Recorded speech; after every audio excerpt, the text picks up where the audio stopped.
All right, today we're talking how to avoid paying taxes when selling a property and not using the 1031 exchange.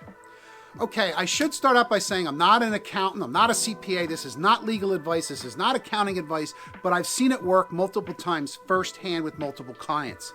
So, a 1031 exchange, if you're not familiar, you have a property that you don't live in, it's not an owner-occupied, it's one of your rental properties, you're going to sell it, you take the equity and put it into another house, and you won't have to pay taxes on that equity. Period, straight up, that's exactly how it works.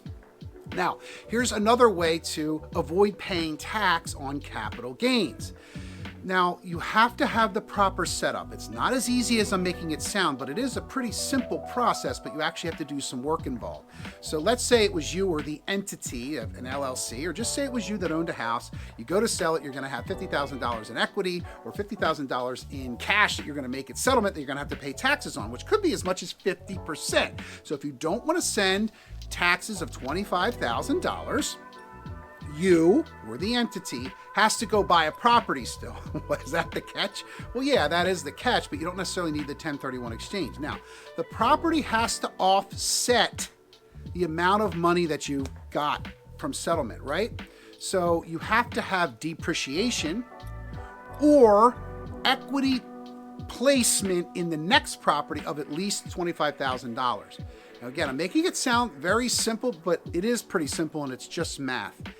If you or your entity has a income of $50,000 and then an expense of $50,000 or $25,000 in this case, because we're trying to offset the taxes, boom, tax savings free.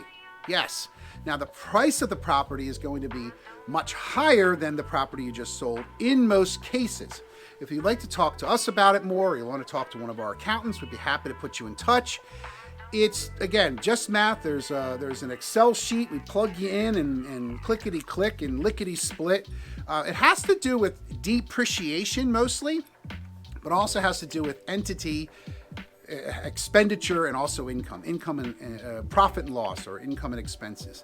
It really is just a business in a box, let's just say. So just please don't go out and do exactly what I said and then expect to have the savings. Make sure you have a professional doing it with you or for you, and your accountant says so, a CPA or someone that you trust for taxes wise. If you did have a lot of savings and you wanted to send us a check, you're more than welcome to do it. I'm just kidding, but I hope you did find this useful. Hit like, hit subscribe, hit that bell notification too, so you can be alerted to all of the great ideas that we have when we put out videos here. I hope you did find this useful. Either way, we're happy to help and glad to do it. Hit us up for any real estate needs at all. I'm Gregory Martire, your local real estate expert. Have a great day.